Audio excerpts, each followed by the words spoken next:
Good evening from the Thomas and Mack Center at the University of Nevada, Las Vegas.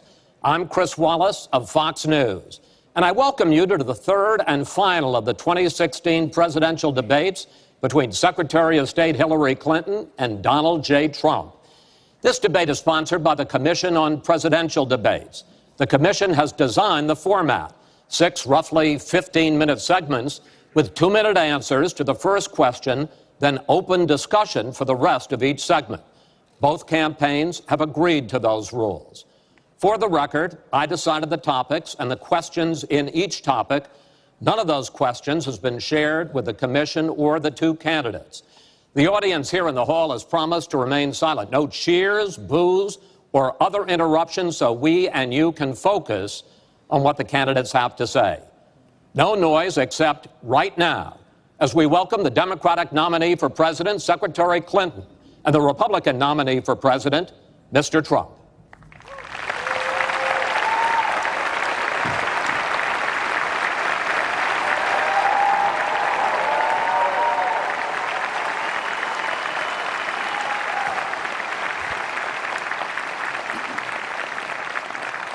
Secretary Clinton, Mr. Trump, welcome. Let's get right to it. The first topic is the Supreme Court.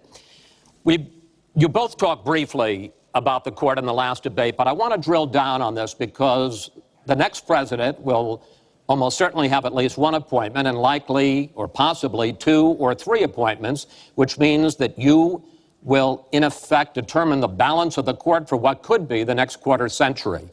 First of all, where do you want to see the court take the country? And secondly, what's your view on how the Constitution should be interpreted? Do the founders' words mean what they say, or is it a living document to be applied flexibly according to changing circumstances? In this segment, Secretary Clinton, you go first. You have 2 minutes. Thank you very much, Chris, and thanks to UNLV for hosting us. You know, I think when we talk about the Supreme Court, it really raises the central issue in this election. Namely, what kind of country are we going to be? What kind of opportunities will we provide for our citizens? What kind of rights will Americans have? And I feel strongly that the Supreme Court needs to stand on the side of the American people, not on the side of the powerful, corporations, and the wealthy. For me, that means that we need a Supreme Court that will stand up on behalf of women's rights, on behalf of the rights of the LGBT community, that will stand up and say no to Citizens United, a decision that has undermined the election system in our country because of the way it permits dark, unaccountable money to come into our electoral system. I have major disagreements with my opponent about these issues and others that will be before the Supreme Court. But I feel that at this point in our country's history, it is important that we not reverse marriage equality, that we not reverse Roe v. Wade, that we stand up against Citizens United, we stand up for the rights of people in the workplace, that we stand up and basically say the Supreme Court should represent all of us. That's how I see the court, and the kind of people that I would be looking to nominate to the court would be in the great tradition of standing up to the powerful, standing up on behalf of our rights as Americans. And I look forward to having that opportunity. I would hope that the Senate would do its job and confirm the nominee that President Obama has sent to them. That's the way the Constitution fundamentally should operate. The President nominates, and then the Senate advises and consents or not, but they go forward with the process. Secretary Clinton, thank you. Mr. Trump, same question. Where do you want to see the court take the country, and how do you believe the Constitution should be interpreted? Well, first of all, it's great to be with you, and thank you, everybody. The Supreme Court, it's what it's all about. Our country is it's just so imperative that we have the right justices. Something happened recently where Justice Ginsburg made some very, very inappropriate statements toward me and toward a tremendous number of people, many, many millions of people that I represent, and she was forced to apologize, and apologize she did. but these were statements that should never, ever have been made. We need a Supreme Court that, in my opinion, is going to uphold the Second Amendment and all amendments, but the Second Amendment, which is under absolute siege. I believe if my opponent should win this race, which I truly don't think will happen, we will have a Second Amendment which will be a very, very small replica of what it is right now. But I feel that it's absolutely important that we uphold because of the fact that it is under such trauma. I feel that the justices that I am going to appoint, and I've named 20 of them, the justices that I'm going to appoint will be pro-life. They will have a conservative bent. They will be protecting the Second Amendment. They are great scholars in all cases, and they're people of tremendous respect. They will interpret the Constitution the way the founders wanted it interpreted. And I believe that's very, very important. I don't think we should have justices appointed that decide what they want to hear. It's all about the Constitution and so important, the Constitution the way it was meant to be. And those are the people that I will appoint.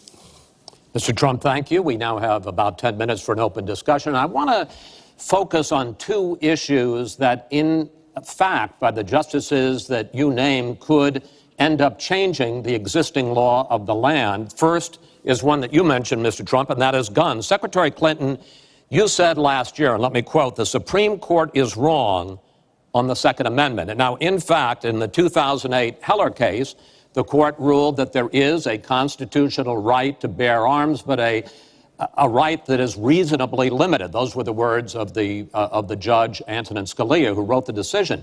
What's wrong with that? Well, first of all, I support the Second Amendment. I lived in Arkansas for 18 wonderful years. I represented upstate New York. I understand and respect the tradition of gun ownership. It goes back to the founding of our country. But I also believe that there can be and must be reasonable regulation. Because I support the Second Amendment doesn't mean that I want people who shouldn't have guns to be able to threaten you, kill you or members of your family. And so when I think about what we need to do, we have 33,000 people a year who die from guns.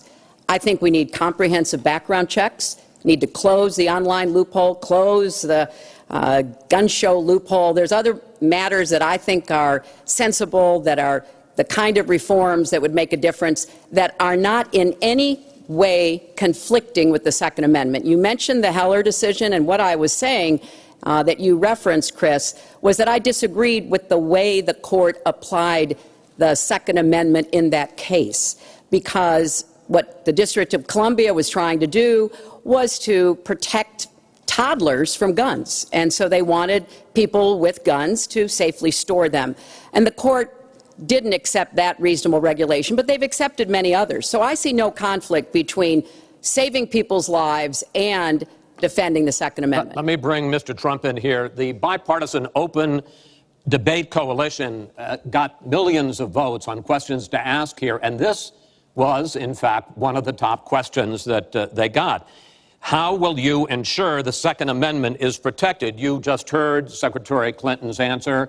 Does she persuade you that while you may disagree on regulation, that in fact she supports a Second Amendment right to bear arms? Well, the D.C. versus Heller decision was very strongly, and she was extremely angry about it. I watched. I mean, she was very, very angry when upheld. And Justice Scalia was so involved, and it was a well-crafted decision.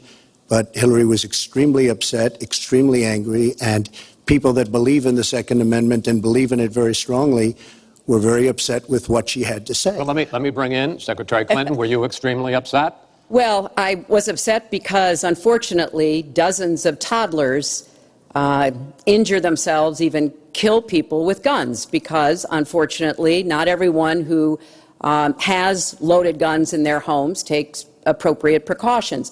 But there's no doubt that I respect the Second Amendment, that I also believe there's an individual right to bear arms.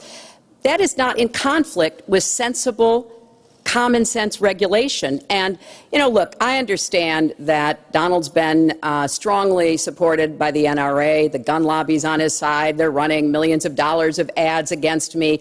And I regret that, because what I would like to see is for people to come together and say, of course, we're going to protect and defend the Second Amendment, but we're going to do it in a way that tries to save some of these 33,000 lives that we lose every year. Let me bring Mr. Trump back into that, because, in fact, you oppose any limits on assault weapons, any limits on high-capacity magazines. You support a national right-to-carry law. Why, sir?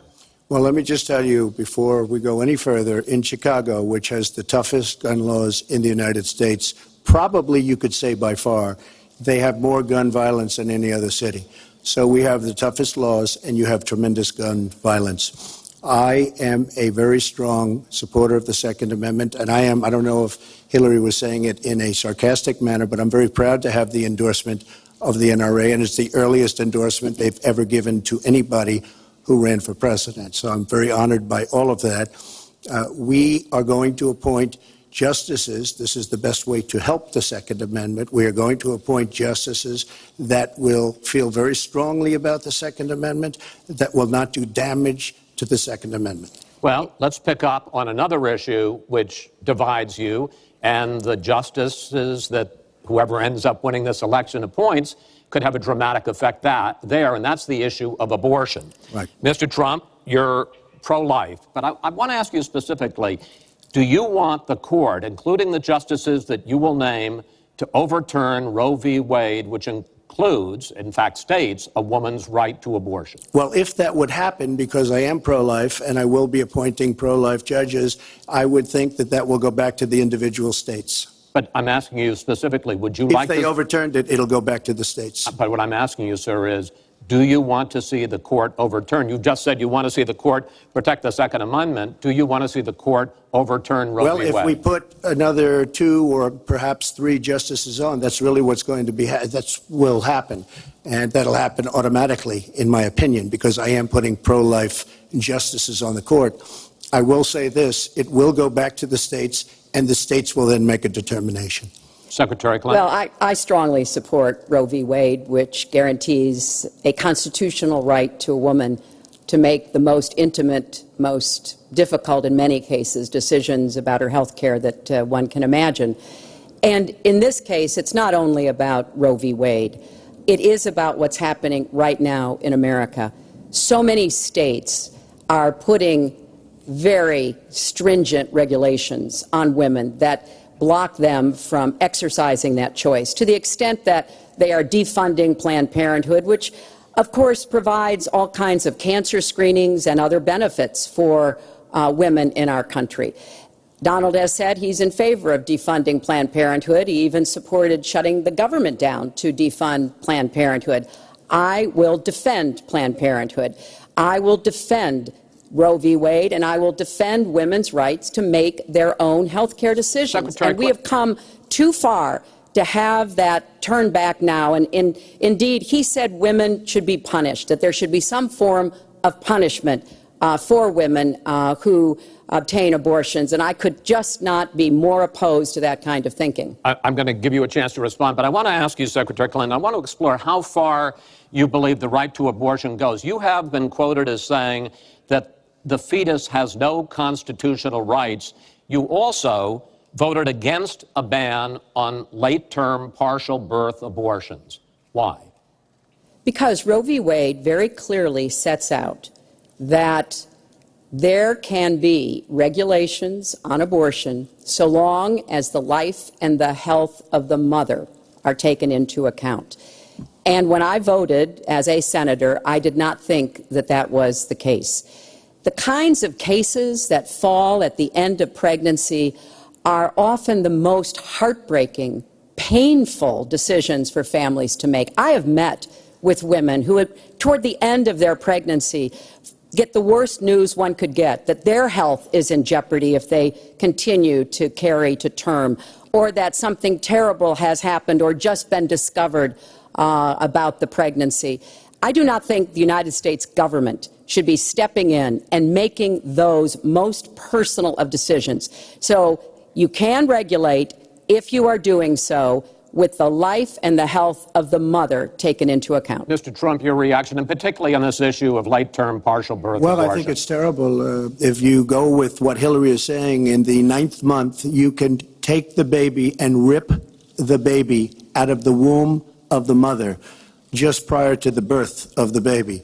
Now, you can say that that's okay, and Hillary can say that that's okay, but it's not okay with me. Because based on what she's saying and based on where she's going and where she's been, you can take the baby and rip the baby out of the womb in the 9th month on the final day. And that's not acceptable. Well, that is not what happens in these cases. And using that kind of scare rhetoric is just terribly unfortunate. You should meet with some of the women that I've met with, women I've known over the course of my life. This is one of the worst possible choices that any woman and her family has to make. And I do not believe the government should be making it. You know, I've had the great honor of traveling across the world on behalf of our country. I've been to countries where governments either forced women to have abortions like they used to do in China or forced women to bear children like they used to do in Romania. And I can tell you the government has no business in the decisions that women make with their families in accordance with their faith, with medical advice, and I will stand up for that right. All right.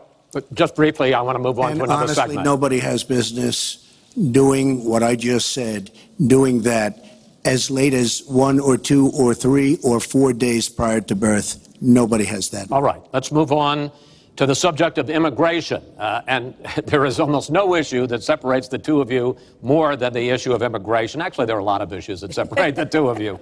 Mr. Trump, you want to build a wall. Secretary Clinton, you have offered no specific plan for how you want to secure our southern border. Mr. Trump, you are calling for major deportations. Secretary Clinton, you say that within your first 100 days as president, you're going to offer a package that includes a pathway to citizenship. The question really is, why are you right and your opponent wrong? Mr. Trump, you go first in this segment. You have 2 minutes. Well, first of all, she wants to give amnesty, which is a disaster and very unfair to all of the people that are waiting in line for many, many years. We need strong borders. In the audience tonight, we have 4 mothers of, I mean, these are unbelievable people that I've gotten to know over a period of years whose children have been killed, brutally killed by people that came into the country illegally. You have thousands of mothers and fathers and relatives all over the country. They're coming in illegally. Drugs are pouring in through the border. We have no country if we have no border. Hillary wants to give amnesty. She wants to have open borders. The border secure, as you know, the Border Patrol agents, 16,500 plus ICE last week endorsed me. First time they've ever endorsed a candidate.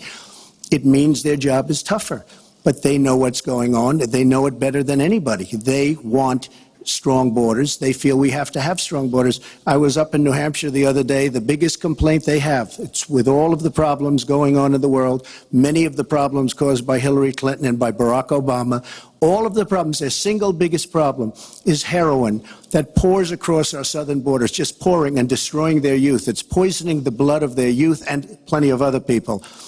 We have to have strong borders. We have to keep the drugs out of our country. Right now, we're getting the drugs, they're getting the cash. We need strong borders. We need we cannot give amnesty. Now, I want to build the wall. We need the wall. The Border Patrol, ICE, they all want the wall. We stop the drugs. We shore up the border. One of my first acts will be to get all of the drug lords, all of the bad ones. We have some bad, bad people in this country that have to go out. We're going to get them out. We're going to secure the border. And once the border is secured, at a later date, we'll make a determination as to the rest. But we have some bad hombres here, and we're going to get them out. Mr. Trump, thank you. Same question to you, Secretary Clinton. Basically, why are you right and Mr. Trump is wrong?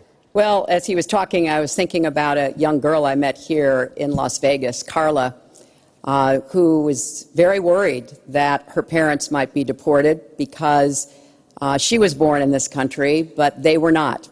They work hard. They do everything they can to give her a good life.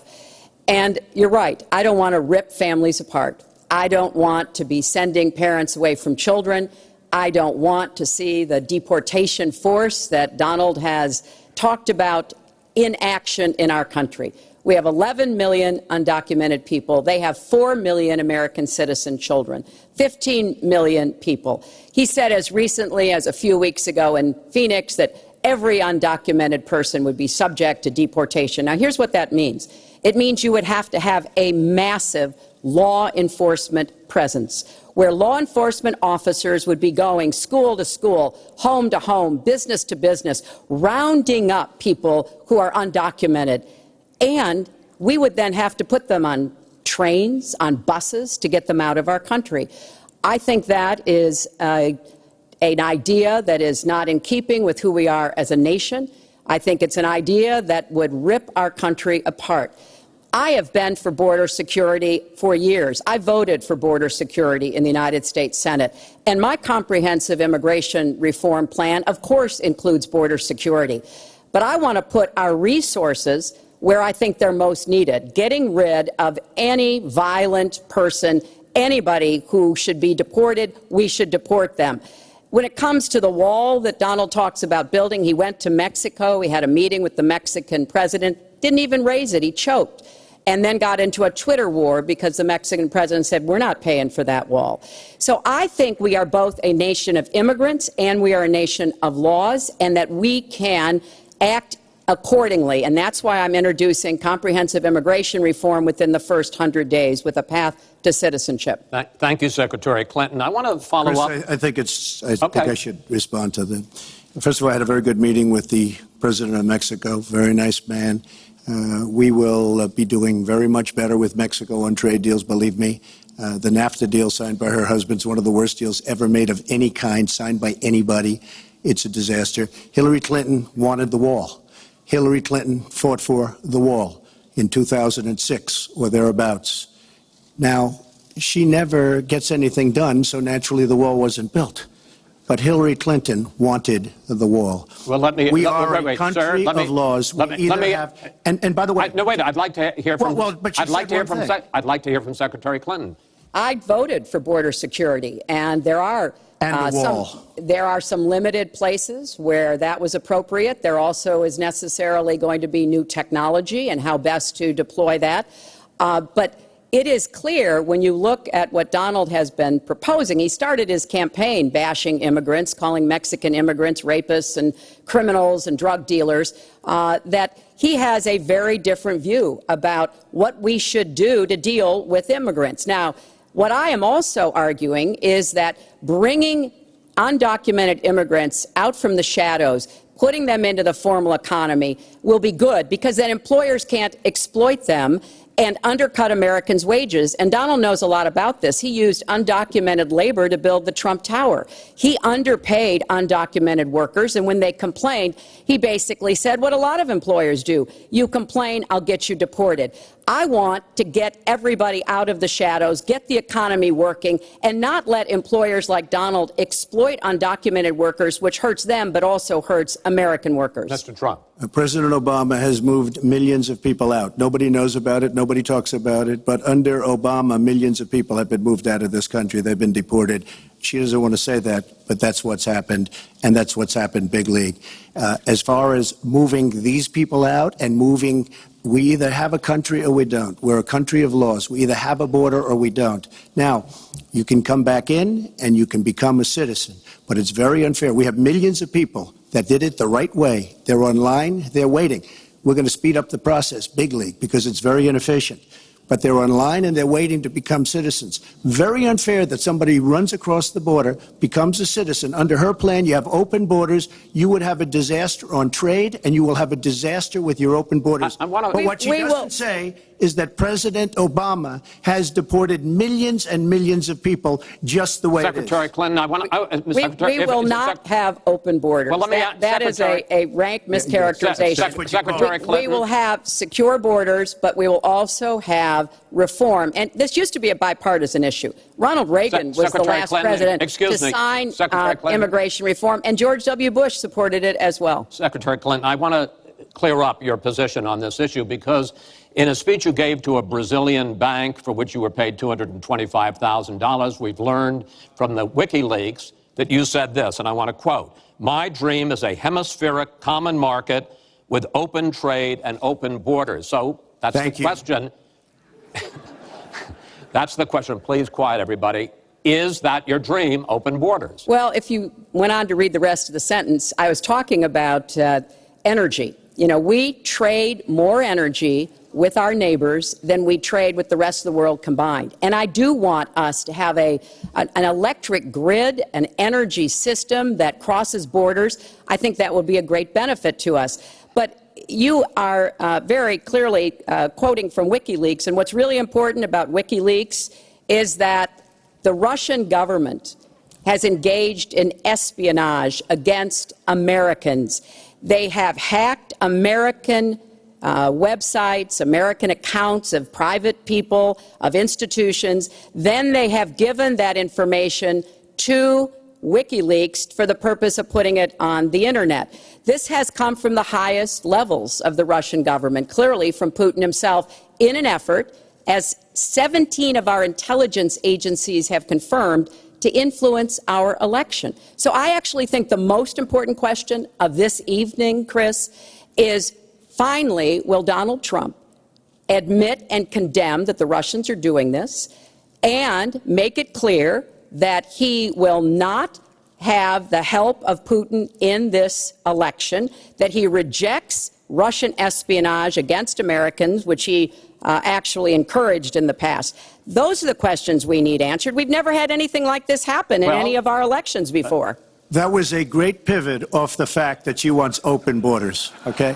How did we get on to Putin? Hold on. No. Wait. Hold on, folks, because this is going to end up getting out of control. Let's try to keep it quiet for the candidates and for the American people. So just to finish on the borders. Yes. She wants open borders. People are going to pour into our country. People are going to come in from Syria. She wants 550% more people than Barack Obama. And he has thousands and thousands of people. They have no idea where they come from. And you see, we are going to stop radical Islamic terrorism in this country. She won't even mention the words, and neither will President Obama. So I just want to tell you, she wants open borders. Now we can talk about Putin. I don't know Putin. He said nice things about me. If we got along well, that would be good. If Russia and the United States got along well and went after ISIS, that would be good. He has no respect for her. He has no respect for our president. And I'll tell you what, we're in very serious trouble because we have a country with tremendous numbers of nuclear warheads, 1,800, by the way, where they expanded and we didn't. 1,800 nuclear warheads. And she's playing chicken. Look, Putin, from everything I see, has no respect for this person. Well, that's because he'd rather have a puppet as president of the United States. No puppet. And it's pretty clear. You're the puppet. It's pretty clear you won't admit that the Russians have engaged in cyber attacks against the United States of America, that you encouraged espionage against our people, that you are willing to spout the Putin line, sign up for his wish list, break up NATO, do whatever he wants to do, and that you continue to get help from him because he has a very clear favorite in this race. So I think that this is such an unprecedented situation. We've never had a foreign government trying to interfere in our election. We have 17 intelligence agencies, civilian and military, who have all concluded that these espionage attacks, these cyber attacks, come from the highest levels of the Kremlin, and they are designed to influence our election. I find that deeply disturbing, and I think it's time. She has no idea whether it's Russia, China, or anybody else. I am not quoting myself. No idea. I am quoting Hillary, you have no idea. 17 do you doubt 17 our military has and no civilian idea. agencies? Well, yeah, he'd rather believe Vladimir Putin than the military and civilian intelligence professionals who are sworn to protect us. I find that just absolutely. She doesn't like Putin because Putin has outsmarted her at every step of the way. Excuse me. Putin has outsmarted her in Syria. He's outsmarted her every step of the way. I do get to ask some questions. Yes, that's And I would like to ask you this direct question. The top national security officials of this country do believe that Russia has been behind these hacks. Even if you don't know for sure whether they are, do you condemn any interference by Russia in the American election? By Russia or anybody else. You condemn their interference? Of course I condemn. Of course I can. I don't know Putin. I have no idea. I never met Putin. This is not my best friend. But if the United States got along with Russia, wouldn't be so bad. Let me tell you, Putin has outsmarted her and Obama at every single step of the way. Whether it's Syria, no, you name it, missiles. Take a look at the startup that they signed. The Russians have said, according to many, many reports, I can't believe they allowed us to do this. They create warheads and we can't. The Russians can't believe it. She has been outsmarted by Putin, and all you have to do is look at the Middle East. They've taken over. We've spent $6 trillion. They've taken over the Middle East. She has been outsmarted and outplayed worse than anybody I've ever seen in any government whatsoever. We're a long way away from immigration, but I'm going to let you finish this topic. Well, you got about 45 seconds. Yeah, and she always will be. I find it ironic that he's raising nuclear weapons. This is a person who has been very cavalier, even casual, about the use of nuclear weapons. He's advocated more countries getting them, Japan, Korea, even Saudi Arabia. He's said, well, if we have them, why don't we use them, which I think is terrifying. But here's the deal. The bottom line on nuclear weapons is that when the president gives the order, it must be followed. There's about 4 minutes between the order being given and the people responsible for launching nuclear weapons to do so. And that's why 10 people who have had that awesome responsibility have come out and in an unprecedented way said they would not trust Donald Trump with the nuclear codes or to have his finger on the nuclear button. I have 200 generals and admirals, 21 endorsing me, 21 Congressional Medal of Honor recipients. As far as Japan and other countries, we are being ripped off by everybody in the world. We're defending other countries. We are spending a fortune doing it. They have the bargain of the century. All I said is we have to renegotiate these agreements because our country cannot afford to defend Saudi Arabia, Japan, Germany, South Korea, and many other places. We cannot continue to afford. She took that as saying nuclear weapons. Look. She's been proven to be a liar on so many different ways. This is just another lie. Well, I'm just quoting you when there's you were no asked quote. about You're not going to find a quote from me. Nuclear competition in Asia. You said, go ahead, enjoy yourselves, folks. That kind and defend of language, yourselves. And defend yourselves. States I didn't say nuclear. And defend yourself. The United States has kept the peace through our alliances. Donald wants to tear up our alliances. I think it makes the world safer, and frankly, it makes the United States safer. I would work with our allies in Asia, in Europe, in the Middle East, and elsewhere. That's the only way we're going to be able to keep the peace. We are going to move on to the next topic, which is the economy, and I hope we handle that as well as we did immigration. You also have very different ideas about how to get the economy growing faster. Secretary Clinton, in your plan, government plays a big role. You see more government spending, more entitlements, more tax credits, more tax penalties. Mr. Trump, you want to get government out with lower taxes and less regulation. Yes. We're going to drill down into this a little bit more, but in this overview, please explain to me why you believe that your plan will create more jobs and growth for this country and your opponent's plan will not. In this round, you go first, Secretary Clinton. Well, I think when the middle class thrives, America thrives. And so my plan is based on growing the economy, giving middle class families many more opportunities. I want us to have the biggest jobs program since World War II, jobs in infrastructure and advanced manufacturing. I think we can compete with high-wage countries, and I believe we should. New jobs in clean energy, not only to fight climate change, which is a serious problem, but to create new opportunities and new businesses. I want us to do more to help small business. That's where 2/3 of the new jobs are going to come from. I want us to raise the national minimum wage because people who live in poverty should not, who work full-time should not still be in poverty. And I sure do want to make sure women get equal pay for the work we do. I feel strongly that we have to have an education system that starts with preschool and goes through college. That's why I want more technical education in high schools and in community colleges, real apprenticeships to prepare young people for the jobs of the future. I want to make college debt-free, and for families making less than $125,000, you will not get a tuition bill from a public college or university if the plan that I worked on with Bernie Sanders is enacted. And we're going to work hard to make sure that it is, because we are going to go where the money is. Most of the gains in the last years since the Great Recession have gone to the very top. So we are going to have the wealthy pay their fair share. We're going to have corporations make a contribution greater than they are now to our country.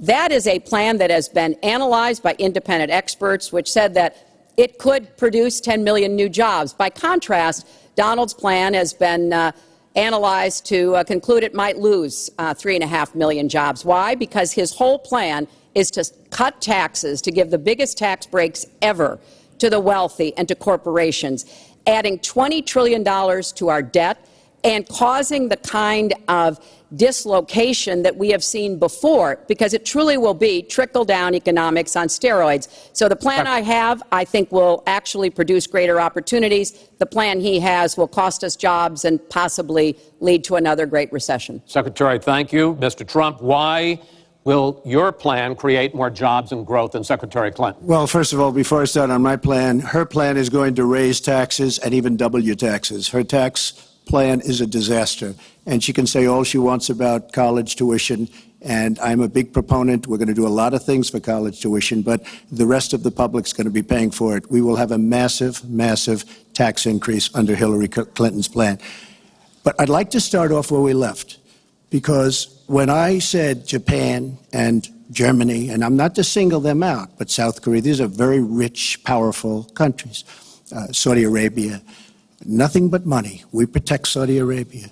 Why aren't they paying? She immediately, when she heard this, I questioned it. And I questioned NATO. Why aren't the NATO questioned? Why aren't they paying? Because they weren't paying. Since I did this was a year ago, all of a sudden they're paying. And I've been given a lot of credit for it. All of a sudden they're starting to pay up. They have to pay up. We're protecting people. They have to pay up. And I'm a big fan of NATO, but they have to pay up. She comes out and said, we love our allies. We think our allies are great. Well, it's awfully hard to get them to pay up when you have somebody saying, we think how great they are. We have to tell Japan in a very nice way. We have to tell Germany, all of these countries, South Korea, we have to say, you have to help us out. We have, during his regime, during President Obama's regime, we've doubled our national debt. We're up to $20 trillion. So my plan, we're going to renegotiate trade deals. We're going to have a lot of free trade. We're going to have free trade, more free trade than we have right now. But we have horrible deals. Our jobs are being taken out by the deal that her husband signed, NAFTA, one of the worst deals ever. Our jobs are being sucked out of our economy. You look at all of the places that I just left. You go to Pennsylvania, you go to Ohio, you go to Florida, you go to any of them. You go upstate New York. Our jobs have fled to Mexico and other places. We're bringing our jobs back. I am going to renegotiate NAFTA. And if I can't make a great deal, then we're going to terminate NAFTA and we're going to create new deals. We're going to have trade, but we're going to terminate it. We're going to make a great trade deal. And if we can't, we're going to do it. We're going to go a separate way, because it has been a disaster. We are going to cut taxes massively. We're going to cut business taxes massively. They're going to start hiring people. We're going to bring the $2.5 trillion that's offshore back into the country. We are going to start the engine rolling again, because right now our country is dying at 1% GDP. Well, let me translate that if I can, Chris, because you can't. The fact is he's going to advocate for the largest tax cuts we've ever seen, 3 times more than the tax cuts under the Bush administration. I have said repeatedly throughout this campaign, I will not raise taxes on anyone making $250,000 or less. I also will not add a penny to the debt. I have costed out what I'm going to do. He will, through his massive tax cuts, add $20 trillion to the debt. Well, he mentioned the debt. We know how to get control of the debt. When my husband was president, we went from a $300 billion deficit to a $200 billion surplus, and we were actually on the path to eliminating the national debt. When President Obama came into office, he inherited the worst economic disaster since the Great Depression. He has cut the deficit by 2/3. So, yes, one of the ways you go after the debt, one of the ways you create jobs is by investing in people. So I do have investments in new jobs, investments in education, skill training, and the opportunities for people to get ahead and stay ahead. That's the kind of approach that will work. Cutting taxes on the wealthy, we've tried that. It has not worked the way that it has been promised. Secretary Clinton, I want to pursue your plan because in many ways it is similar to the Obama stimulus plan in 2009, which has led to the slowest GDP growth since 1949. Correct. Thank you, sir. You told me in July when we spoke that the problem is that President Obama didn't get to do enough in what he was trying to do with this stimulus. So is your plan basically even more of the Obama stimulus? Well, it's a combination, Chris. And let me say that when you inherit the level of economic catastrophe that President Obama inherited, it was a real touch-and-go situation. I was in the Senate before I became Secretary of State. I've never seen people as physically distraught as the Bush administration team was because of what was happening to the economy. I personally believe that the steps that President Obama took saved the economy. He doesn't get the credit he deserves for taking some very hard positions. But it was a terrible recession. So now we've dug ourselves out of it. We're standing, but we're not yet running.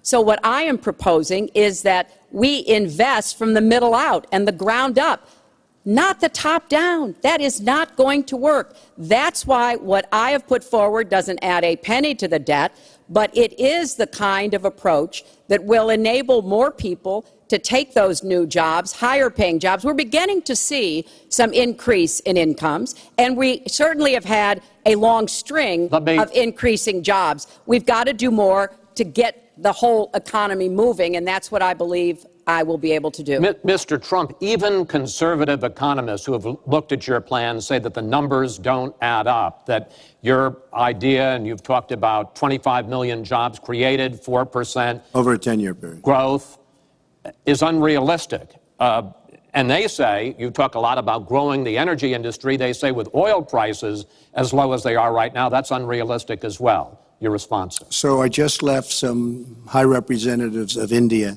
They're growing at 8%.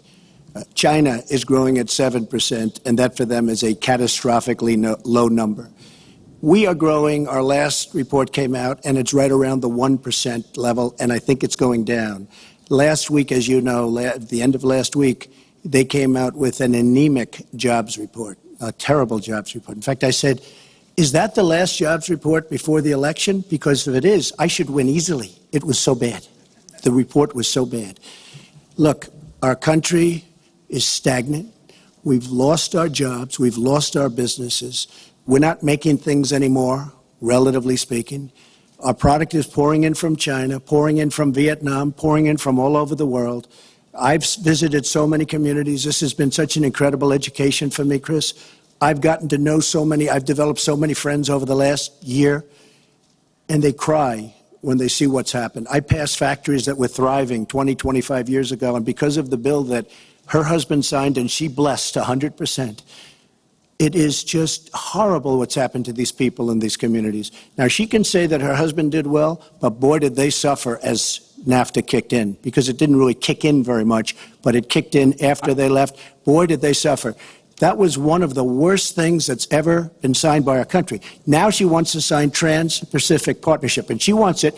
She lied when she said she didn't call it the gold standard in one of the debates. She totally lied. She did call it the gold standard, and they actually fact-checked, and they said I was right. I was so honored. I want to give you a chance to briefly speak to that, and then I want to pivot to 1/6 of the economy, which is Obamacare. But go ahead, briefly. First, let me say, number one, when I saw the final agreement for TPP, I said I was against it. It didn't meet my tests. I've had the same tests. Does it create jobs, raise incomes, and further our national security? I'm against it now. I'll be against it after the election. I'll be against it when I'm president. There's only one of us on this stage who's actually shipped jobs to Mexico, because that's Donald. He's shipped jobs to 12 countries, including Mexico. But he mentioned China. And, you know, one of the biggest problems we have with China is the illegal dumping of steel and aluminum into our markets. I have fought against that as a senator. I've stood up against it as Secretary of State. Donald has bought Chinese steel and aluminum. In fact, the Trump hotel right here in Las Vegas was made with Chinese steel. So he goes around with crocodile tears about how terrible it is, but he has given jobs to Chinese steel workers, not American steel workers. Mr. Trump? That's the kind of approach that is just not going to work. We're going to pull the country together. We're going to have trade agreements that we enforce. That's why I'm going to have a trade prosecutor for the first time in history. And we're going to enforce those agreements. And we're going to look for businesses to help us by buying American products. Ahead, I ask a simple question. She's been doing this for 30 years. Why the hell didn't you do it over the last 15, 20 years? You were very much involved. Excuse me. My turn. You were very much involved in every aspect of this country. Very much. And you do have experience. I'd say the one thing you have over me is experience, but it's bad experience because what you've done has turned out badly. For 30 years, you've been in a position to help. And if you say that I use steel or I use something else, I make it impossible for me to do that. I wouldn't mind. The problem is you talk, but you don't get anything done, Hillary. You don't. Just like when you ran the State Department, $6 billion was missing. How do you miss $6 billion? You ran the State Department. $6 billion was either stolen, they don't know. It's gone. $6 billion. If you become president, this country is going to be in some mess, believe me. Well, first of all, what he just said about the State Department is not only untrue, it's been debunked numerous times. But I think it's really an important issue. He raised the 30 years of experience. So let me just talk briefly about that. You know, back in the 1970s, I worked for the Children's Defense Fund, and I was taking on discrimination against African-American kids in schools. He was getting sued by the Justice Department for racial discrimination in his apartment buildings. In the 1980s, I was working to reform the schools in Arkansas. He was borrowing $14 million from his father to start his businesses. In the 1990s, I went to Beijing, and I said women's rights are human rights.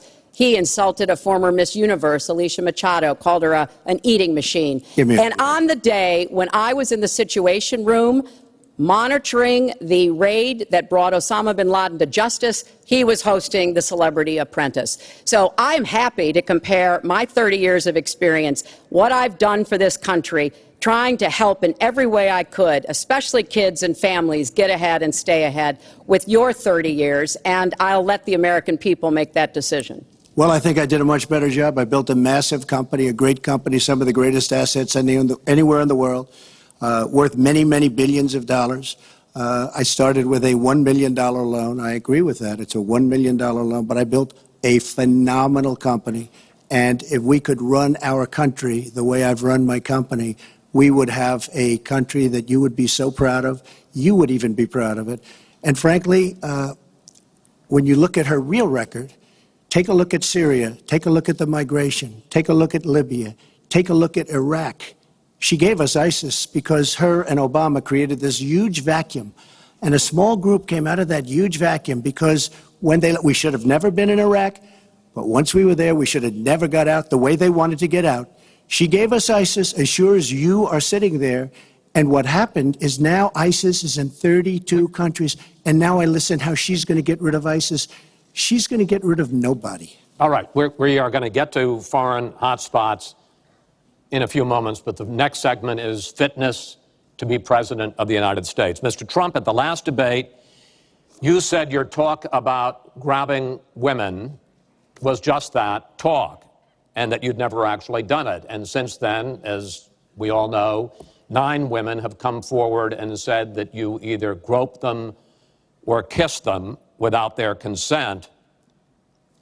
Why would so many different women from so many different circumstances over so many different years, why would they all in this last couple of weeks make up, you deny this, why would they all make up these stories? And since this is a question for both of you, Secretary Clinton, Mr. Trump says what your husband did and that you defended was even worse. Mr. Trump, you go first here. Well, first of all, those stories have been largely debunked. Those people, I don't know those people. I have a feeling how they came. I believe it was her campaign that did it. Just like if you look at what came out today on the clips, where I was wondering what happened with my rally in Chicago and other rallies where we had such violence. She's the one in Obama that caused the violence. They hired people, they paid them $1,500, and they're on tape saying, be violent, cause fights, do bad things. I would say the only way, because those stories are all totally false, I have to say that. And I didn't even apologize to my wife, who's sitting right here, because I didn't do anything. I didn't know any of these women. I didn't see these women. These women, the woman on the plane, the woman, I think they want either fame or her campaign did it. And I think it's her campaign, because when I saw what they did, which is a criminal act, by the way, where they're telling people to go out and start fistfights and start violence. And I'll tell you what, in particular in Chicago, people were hurt and people could have been killed in that riot.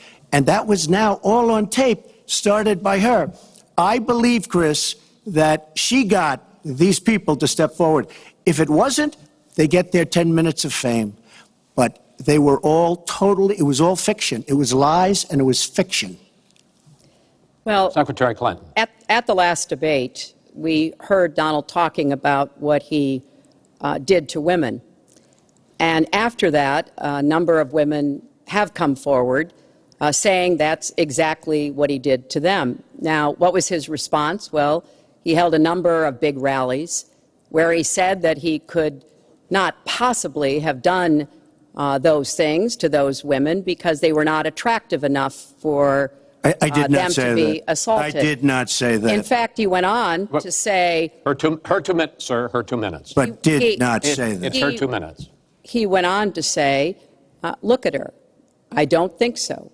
About another woman, he said, that wouldn't be my first choice. He attacked the woman reporter writing the story, called her disgusting, as he has called a number of women during this campaign. You know, Donald thinks belittling women makes him bigger. He goes after their dignity, their self-worth, and I don't think there is a woman anywhere who doesn't know what that feels like. So we now know what Donald thinks and what he says and how he acts toward women. That's who Donald is. I think it's really up to all of us to demonstrate who we are and who our country is, and to stand up and be very clear about what we expect from our next president, how we want to bring our country together, where we don't want to have the kind of pitting of people one against the other, where instead we celebrate our diversity, we lift people up, and we make our country even greater. America is great because America is good. And it really is up to all of us to make that true now and in the future, and particularly for our children and our grandchildren. Mr. Trump. Nobody has more respect for women than I do. Nobody. Nobody has more respect. Please, everybody. And frankly, those stories have been largely debunked. And I really want to just talk about something slightly different. She mentions this, which is all fiction, all fictionalized, probably or possibly started by her and her very sleazy campaign. But I will tell you, what isn't fictionalized are her emails, where she destroyed 33,000 emails criminally, after getting a subpoena from the United States Congress. What happened to the FBI? I don't know.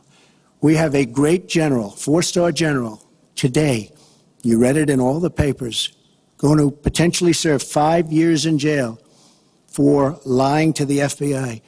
One lie.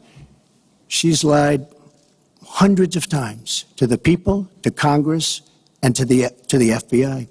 He's going to probably go to jail. This is a four-star general. And she gets away with it, and she can run for the presidency of the United States. That's really what you should be talking about, not fiction, where somebody wants fame or where they come out of her crooked campaign. Secretary Clinton. Well, every time Donald is pushed on something which is obviously uncomfortable, like what these women are saying, he immediately goes to denying responsibility. And it's not just about women. he never apologizes or says he's sorry for anything. So we know what he has said and what he's done to women. But he also went after a disabled reporter, mocked and mimicked him on national television. He went after Mr. and Mrs. Khan, the parents of a young man who died serving our country, a Gold Star family, because of their religion. He went after John McCain, a prisoner of war, said he prefers people who aren't captured.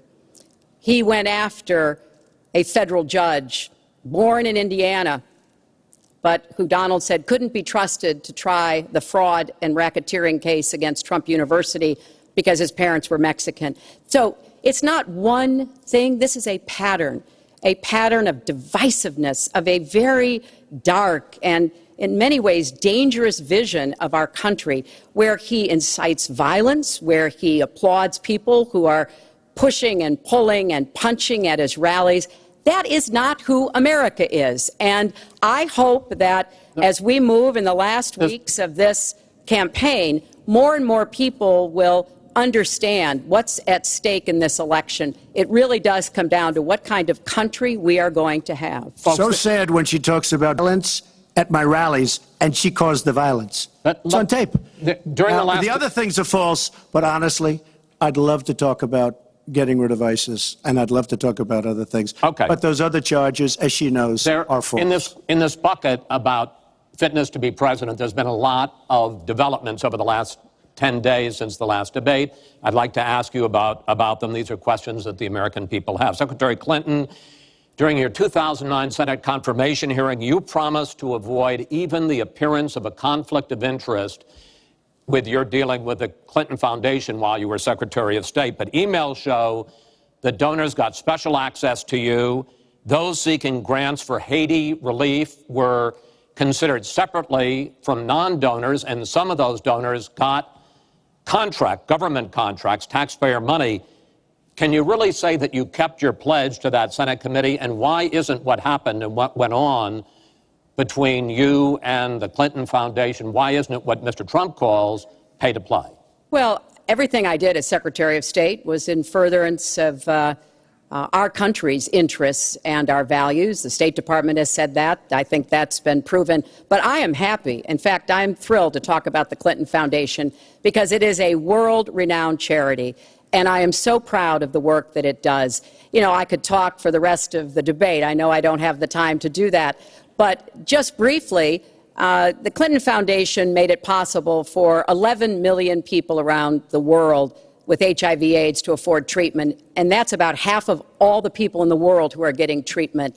In partnership with the American Health Association, we have made environments in schools healthier for kids, Secretary including Clinton, healthier respectfully, this is an open discussion. Well, it is an open discussion. I understand, and the specific question went to pay for play. Do you want to talk about that? But there is no evidence, but there is a lot of evidence about the very good work and it's a criminal enterprise, and so many people know it. It's a criminal enterprise. Saudi Arabia giving $25 million, Qatar, all of these countries. You talk about women and women's rights. So these are people that push gays off buildings. These are people that kill women and treat women horribly, and yet you take their money.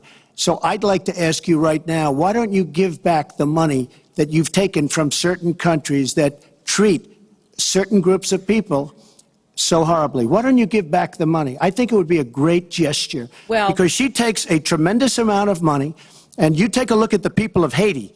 I was at a little Haiti the other day in Florida, and I want to tell you, they hate the Clintons, because what's happened in Haiti with the Clinton Foundation is a disgrace.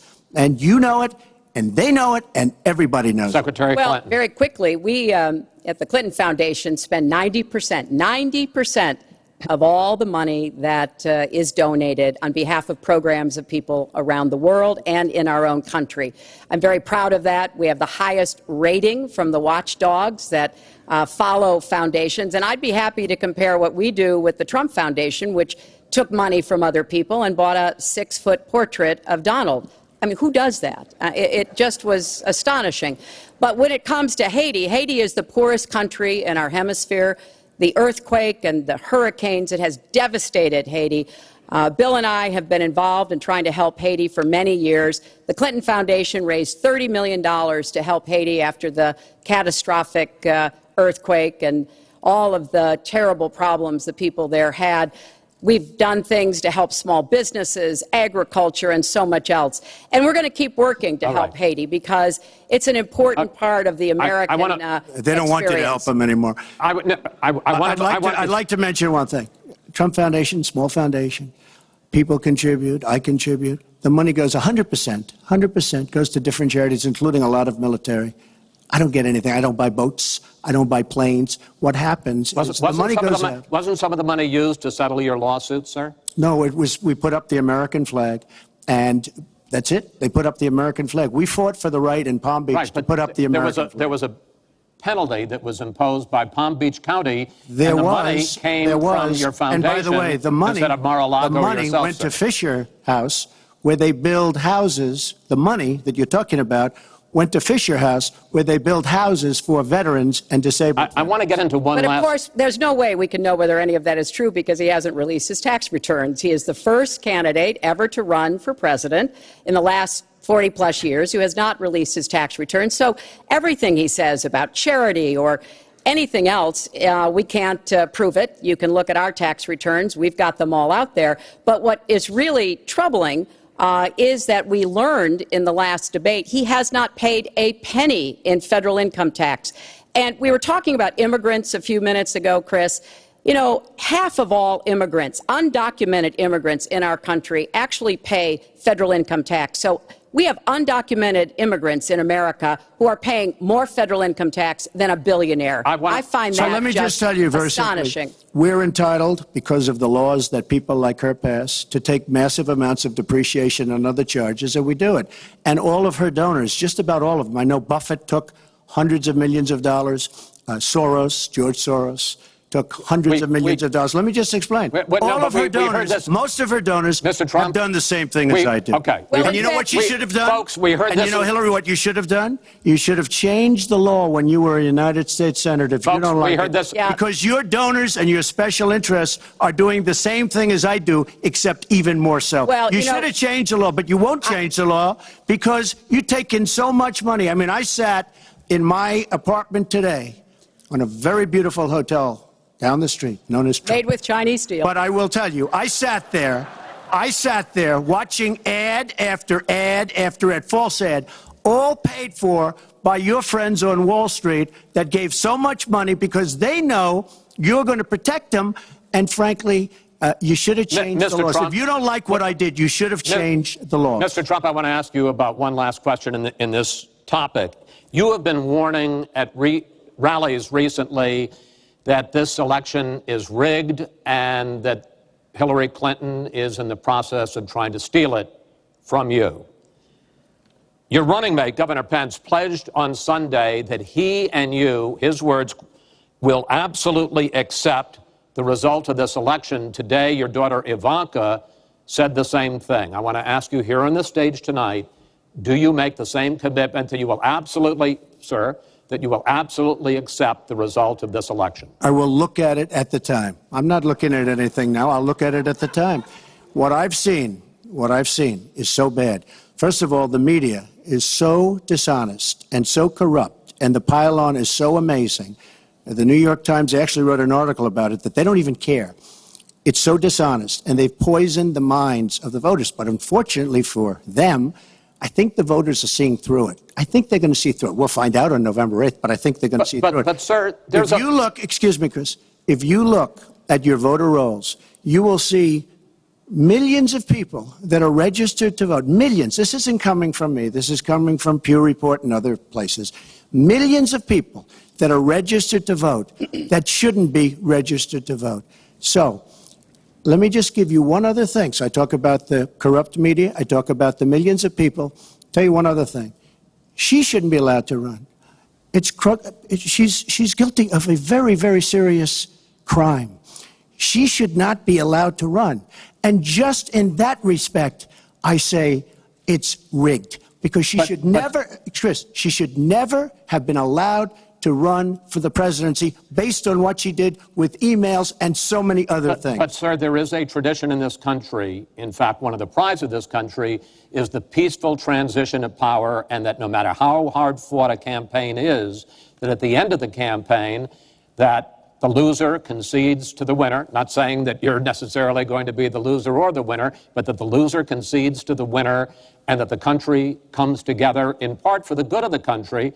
Are you saying you're not prepared now to commit to that principle? What I'm saying is that I will tell you at the time. I'll keep you in suspense. Well, okay? Chris, let me respond to that because that's horrifying.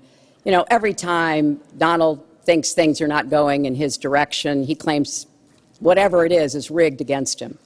The FBI conducted a year-long investigation into my emails. They concluded there was no case. He said the FBI was rigged. He lost the Iowa caucus. He lost the Wisconsin primary. He said the Republican primary was rigged against him. Then Trump University gets sued for fraud and racketeering. He claims the court system and the federal judge is rigged against him. There was even a time when he didn't get an Emmy for his TV program 3 years in a row, and he started tweeting that the Emmys were rigged against him. Should have gotten it. This is a mindset. This is how Donald thinks. And it's funny, but it's also really troubling. Okay. You know, that is not the way our democracy works. We've been around for 240 years. We've had free and fair elections. We've accepted the outcomes when we may not have liked them. And that is what must be expected of anyone standing on a debate stage during a general election. You know, President Obama said the other day, when you're whining before the game is even finished, it just shows you're not up to doing the job. And let's be clear about what he is saying and what that means. He is denigrating, he's talking down our democracy. And I, for one, am appalled that somebody who is the nominee of one of our two major parties would take that kind of position. I think what the FBI did and what the Department of Justice did, including meeting with her husband, the Attorney General, on the back of an airplane on the tarmac in Arizona, I think it's disgraceful. I think it's a disgrace. All right. I think we've never had a situation so bad. Hold on, folks. This doesn't do any good for anyone. Let's please continue the debate, and let's move on to the subject of foreign hotspots. The Iraqi offensive to take back Mosul has begun. If they are successful in pushing ISIS out of that city and out of all of Iraq, the question then becomes, what happens the day after? And that's something that whoever of you ends up as president is going to have to confront. Will you put U.S. troops into that vacuum to make sure that ISIS doesn't come back or isn't replaced by something even worse? Secretary Clinton, you go first in this segment. You have 2 minutes. Well, I am encouraged that there is an effort led by the Iraqi army, supported by Kurdish forces, and also given the help and advice from the number of special forces and other Americans on the ground. But I will not support putting American soldiers into Iraq as an occupying force. I don't think that is in our interests, and I don't think that would be smart to do. In fact, Chris, I think that would be a big red flag waving for ISIS to reconstitute itself. The goal here is to take back Mosul. It's going to be a hard fight. I've got no illusions about that. And then continue to press into Syria to begin to take back and move on Raqqa, which is the ISIS headquarters. I am hopeful that the hard work that American military advisors have done will pay off, and that we will see a really successful military operation. But we know we've got lots of work to do. Syria will remain a hotbed of terrorism as long as the civil war, aided and abetted by the Iranians and the Russians, continue. So I have said, look, we need to keep our eye on ISIS. That's why I want to have an intelligence surge that protects us here at home, why we have to go after them from the air, on the ground, online, why we have to make sure here at home we don't let terrorists buy weapons. If you're too dangerous to fly, you're too dangerous to buy a gun. And I'm going to continue to push for a no-fly zone and safe havens within Syria, not only to help protect the Syrians and prevent the constant outflow of refugees, but to frankly gain some leverage on both the Syrian government and the Russians so that perhaps we can have the kind of serious negotiation necessary to bring the conflict to an end and go forward on a political track. Mr. Trump, same question. If we are able to push ISIS out of Mosul and out of Iraq, would you be willing to put U.S. troops in there to prevent their return or something else? Let me tell you, Mosul's so sad. We had Mosul. But when she left, when she took everybody out, we lost Mosul. Now we're fighting again to get Mosul. The problem with Mosul and what they wanted to do is they wanted to get the leaders of ISIS who they felt were in Mosul. About 3 months ago, I started reading that they want to get the leaders, and they're going to attack Mosul. Whatever happened to the element of surprise? Okay? We announced we're going after Mosul. I've been reading about going after Mosul now for about, how long is it, Hillary? 3 months? These people have all left. They've all left. The element of surprise. Douglas, MacArthur, George Patton spinning in their graves when they see the stupidity of our country. So we're now fighting for Mosul that we had. All she had to do is stay there. Now we're going in to get it. But you know who the big winner in Mosul is going to be after we eventually get it? And the only reason they did it is because she's running for the office of president. And they want to look tough. They want to look good. He violated the red line in the sand. And he made so many mistakes, made all mistakes. That's why we have the Great Migration. But she wanted to look good for the election. So they're going in. But who's going to get Mosul, really? We'll take Mosul eventually. By the way, if you look at what's happening, much tougher than they thought. Much, much tougher, much more dangerous, going to be more deaths than they thought. But the leaders that we wanted to get are all gone because they're smart. They said, what do we need this for? So Mosul is going to be a wonderful thing, and Iran should write us a letter of thank you, just like the really stupid, the stupidest deal of all time. A deal that's going to give Iran absolutely nuclear weapons. Iran should write us yet another letter saying thank you very much. Because Iran, as I said many years ago, Iran is taking over Iraq, something they've wanted to do forever, but we've made it so easy for them. So we're now going to take Mosul, and you know who's going to be the beneficiary? Iran. Boy, are they making, I mean, they are outsmarting. Look, you're not there. You might be involved in that decision, but you were there when you took everybody out of Mosul and out of Iraq. You shouldn't have been in Iraq, but you did vote for it. You shouldn't have been in Iraq, but once you were in Iraq, you should have never left the way. The point is, the big winner is going to be Iran. Well, you know, once again, Donald is implying that he didn't support the invasion of Iraq. I said it was a mistake. I've said that years ago. He has consistently denied what is a very clear fact, that before the invasion, he supported it. And, you know, I just want everybody to go Google it. Google Donald Trump Iraq, and you will see the dozens of sources which verify that he was for the invasion of Iraq. And you can actually hear the audio of him saying that. Now, why does that matter?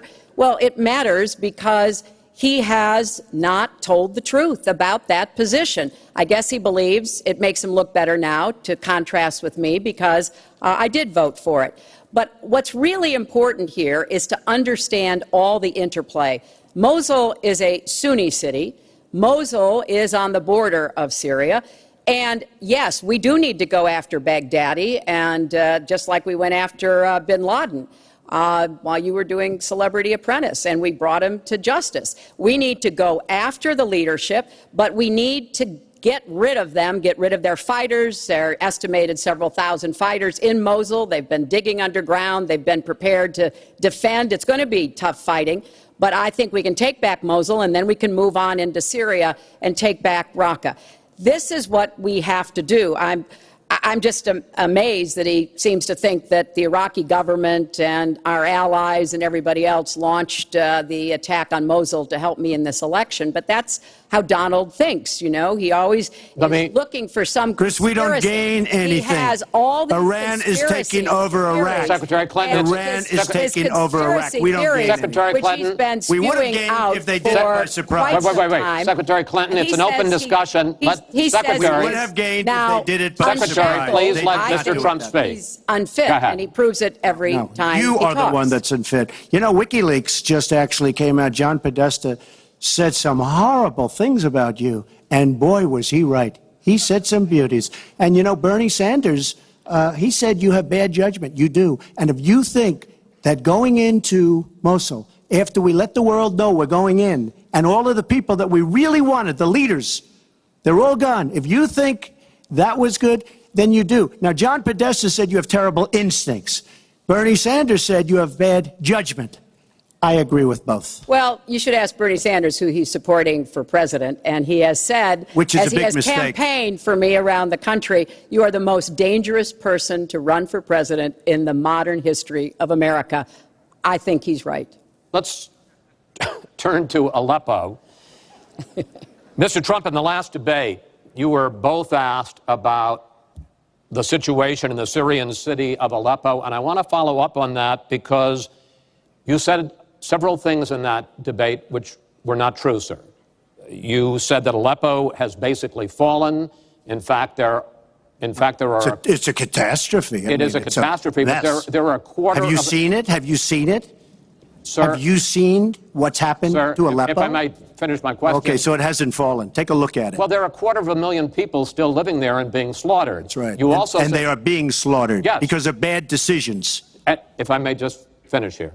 And you also said that that Syria and Russia are busy fighting ISIS. In fact, they have been the ones who've been bombing and shelling eastern Aleppo, and they just announced a humanitarian pause, in effect admitting that they have been bombing and shelling Aleppo. Would you like to clear that up, sir? Well, Aleppo is a disaster. It's a humanitarian nightmare, but it has fallen from any standpoint. I mean, what do you need, a signed document? Take a look at Aleppo. It is so sad when you see what's happened.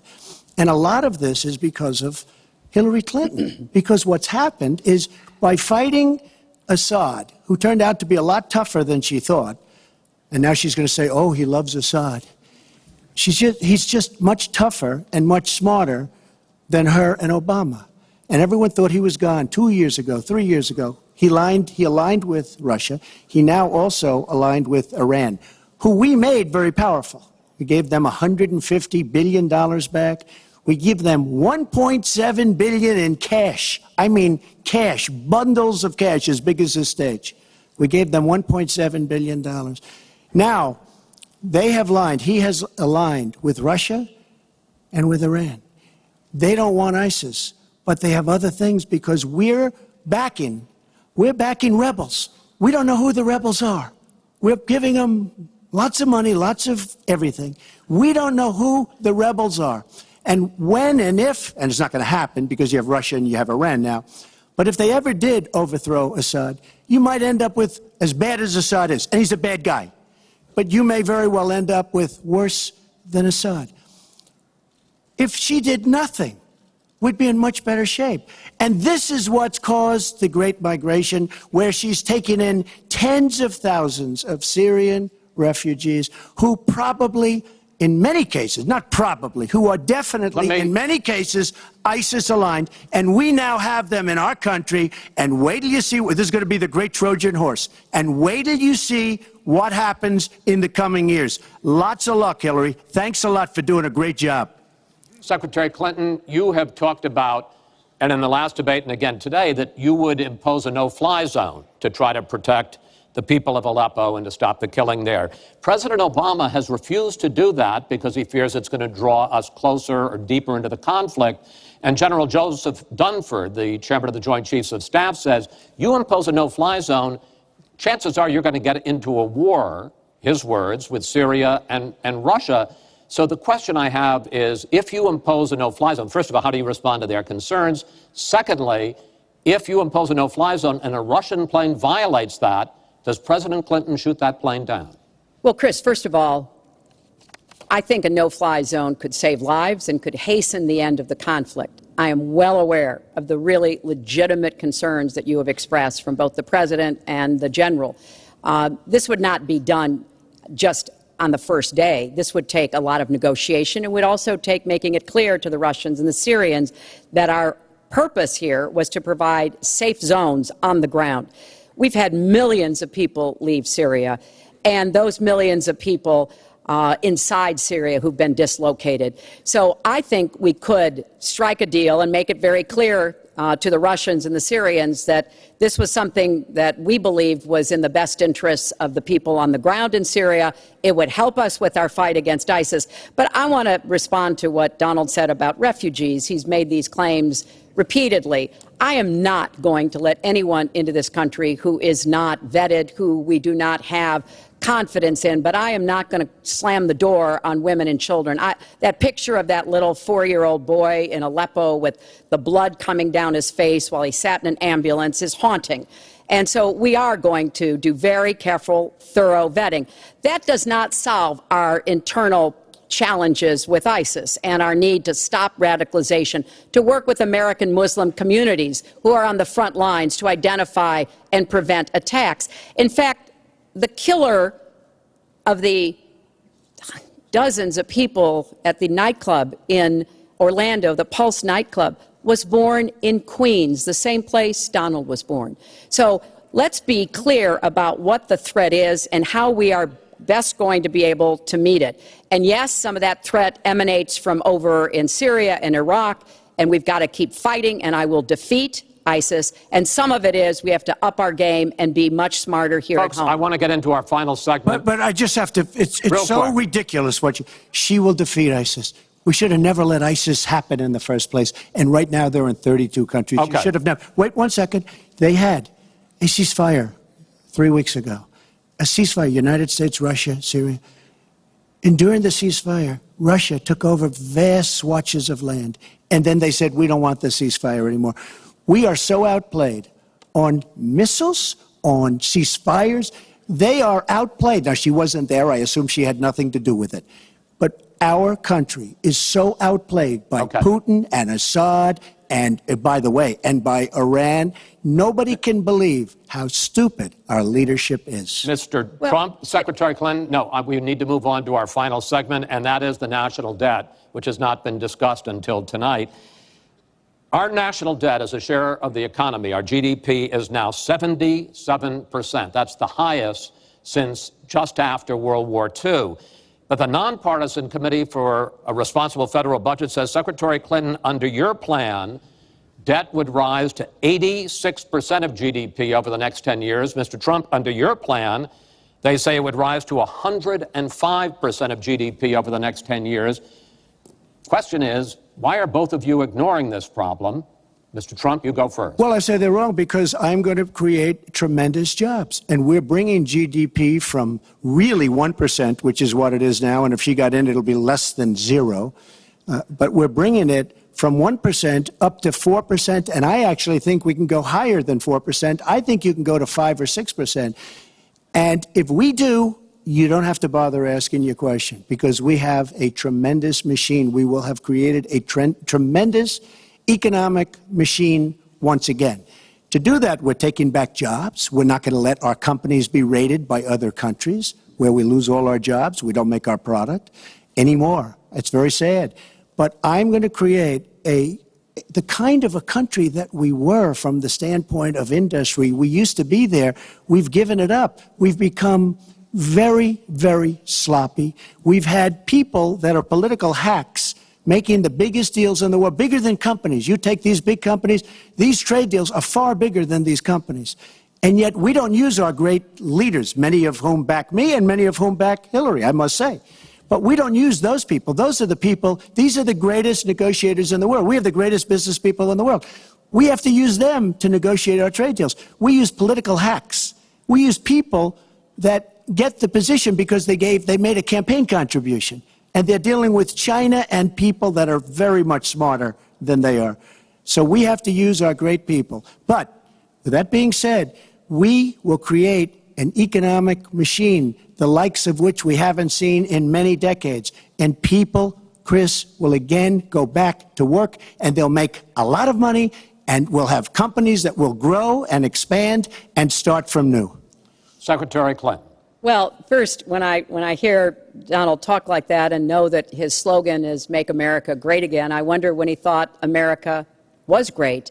And before he rushes and says, you know, before you and President Obama were there, I think it's important to recognize that he has been criticizing our government for decades. You know, back in 1987, he took out a $100,000 ad in the New York Times during the time when President Reagan was president, and basically said exactly what he just said now, that we were the laughing stock of the world. He was criticizing President Reagan. This is the way Donald thinks about himself, puts himself into, the middle and says, I alone can fix it, as he said on the convention stage. But if you look at the debt, which is the issue you asked about, Chris, I pay for everything I'm proposing. I do not add a penny to the national debt. I take that very seriously because I do think it's one of the issues we've got to come to grips with. So when I talk about how we're going to pay for education, how we're going to invest in infrastructure, how we're going to get the cost of prescription drugs down, and a lot of the other issues that people talk to me about all the time, I've made it very clear we are going where the money is. We are going to ask the wealthy and corporations to pay their fair share. And there is no evidence whatsoever that that will slow down or diminish our growth. In fact, I think just the opposite. We'll have what economists call middle-out growth. We've got to get back to rebuilding the middle class, the families of America. That's where growth will come from. That's why I want to invest in you. I want to invest in your family. And I think that's the smartest way to grow the economy, to make the economy fairer. And we just have a big disagreement about this. It may be because of our experiences. He started off with his dad as a millionaire. I started off with my dad as a small businessman. We've heard this before. I think it's, it's a difference that affects how we see the world and what we want to do with the economy. Time. Thank you, Hillary. Could I just respond? Well, no. Because I did disagree with Ronald Reagan very strongly on trade. I disagreed with him. We should have been much tougher on trade even then. I've been waiting for years. Nobody does it right. And frankly, now we're going to do it right. All right. The one last area I want to get into with you in this debate is the fact that the biggest driver of our debt is entitlements, which is 60% of all federal spending. Now, the Committee for Responsible Federal Budget has looked at both of your plans, and they say neither of you has a serious plan that is going to solve the fact that Medicare is going to run out of money in the 2020s, Social Security is going to run out of money in the 2030s, and at that time, recipients are going to take huge cuts in their benefits. So, in effect, the final question I want to ask you in this regard is, and let me start with you, Mr. Trump, would President Trump make a deal to save Medicare and Social Security that included both tax increases and benefit cuts, in effect, a grand bargain on entitlements? I'm cutting taxes. We're going to grow the economy. It's going to grow at a record rate. But that's not going to help on entitlements. It's going to totally help you. And one thing we have to do, repeal and replace the disaster known as Obamacare. It's destroying our country. It's destroying our businesses, our small business, and our big businesses. We have to repeal and replace Obamacare. You take a look at the kind of numbers that will cost us in the year 17. It is a disaster if we don't repeal and replace. Now, it's probably going to die of its own weight, but Obamacare has to go. The premiums are going up 60, 70, 80%. Next year, they're going to go up over 100%. And I'm really glad that the premiums have started. At least the people see what's happening, because she wants to keep Obamacare and she wants to make it even worse. And it can't get any worse. Bad health care at the most expensive price. We have to repeal and replace Obamacare. And Secretary Clinton, same question, because at this point, Social Security and Medicare are going to run out. The trust funds are going to run out of money. Will you, as president, will you consider a grand bargain, a deal that includes both tax increases and benefit cuts to try to save both programs? Well, Chris, I am on record as saying that we need to put more money into the Social Security Trust Fund. That's part of my commitment to raise taxes on the wealthy. My Social Security payroll contribution will go up, as will Donald's, assuming he can't figure out how to get out of it. But what we want to do is to replenish the Social Security Trust Fund by making sure that we have sufficient resources. And that will come from either raising the cap and or finding other ways to get more money into it. I will not cut benefits. I want to enhance benefits for low-income workers and for women who have been disadvantaged by the current Social Security system. But what Donald is proposing with these massive tax cuts will result in a $20 trillion additional national debt. That will have dire consequences for Social Security and Medicare. And I'll say something about the Affordable Care Act, which he wants to repeal. The Affordable Care Act extended the solvency of the Medicare Trust Fund. So if he repeals it, our Medicare problem gets worse. What we need to do is go after the long-term health care drivers. We've got to get costs down, increase value, emphasize wellness. I have a plan for doing that, and I think that we will be able to get entitlement spending under control with more resources and smarter decisions. This is the final time, probably to both of your delight, that you're going to be on the stage together in this campaign. I would like to end it on a positive note. You had not agreed to closing statements, but it seems to me in a funny way that might make it more interesting because you haven't prepared closing statements. So I'd like you each to take it. We're going to put a clock up, a minute, as the final question in the final debate to tell the American people why they should elect you to be the next president. This is another new mini-segment. Secretary Clinton, it's your turn to go first. Well, I would like to say to everyone watching tonight that I'm reaching out to all Americans, Democrats, Republicans, and independents, because we need everybody to help make our country what it should be, to grow the economy, to make it fairer, to make it work for everyone. We need your talents, your skills, your commitment, your energy, your ambition. You know, I've been privileged to see the presidency up close, and I know the awesome responsibility of protecting our country and the incredible opportunity of working to try to make life better for all of you. I have made the cause of children and families really my life's work.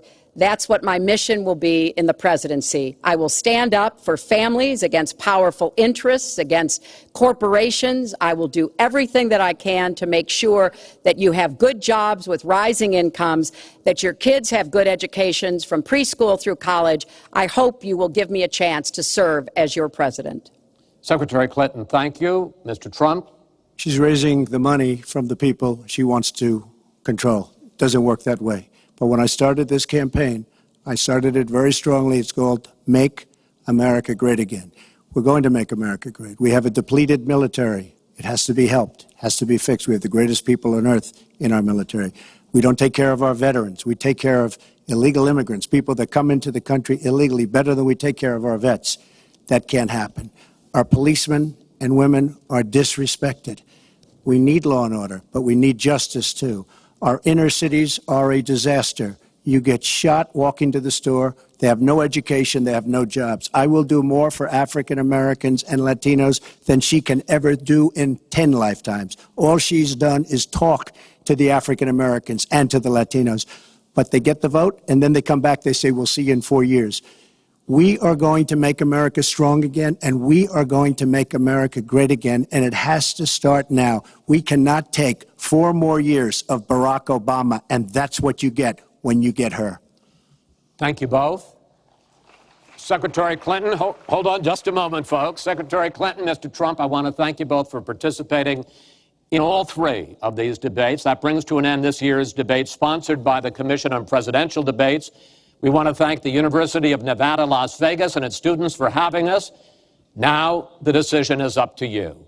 While millions have already voted, Election Day, November 8th, is just 20 days away. One thing everyone here can agree on, we hope you will go vote. It is one of the honors and obligations of living in this great country. Thank you, and good night.